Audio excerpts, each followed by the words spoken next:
We are now hearing from the organizers of the pro-Palestine protests in downtown Orlando that ended with 2 arrests. You can see here the confrontation there on the ground with police Saturday. Channel 9's Giovanni Diaz is live at Lake Eola, where more than 1,000 people showed up for that protest. And Gio, what did the organizers tell you? Yeah, Darlene, they told me that in spite of those arrests and in spite of the retaliation they say they face, they will still fight for a ceasefire in Gaza. It was a peaceful protest for the most part. More than 1,000 people holding up signs and speaking out against the war in the Middle East. Groups like the Florida Palestine Network and Jewish Voices for Peace South Florida organized the walk.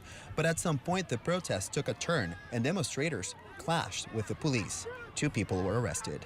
In a statement, the Orlando Police Department said, quote, "While most demonstrated peacefully, we did make 2 arrests of individuals who will be charged with battery on a law enforcement officer. However, police are not saying what exactly happened or how a law enforcement officer was assaulted.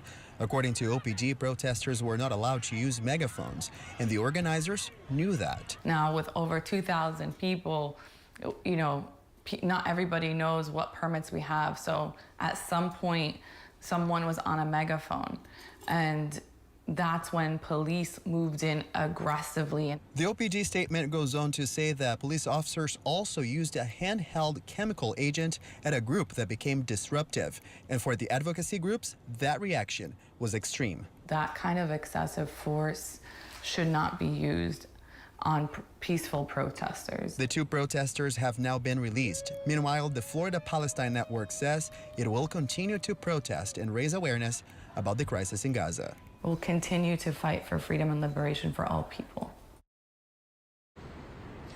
Yeah, we have reached out to OPD and asked for comments regarding the allegations of brutality from the police officer's part, but we have not heard back.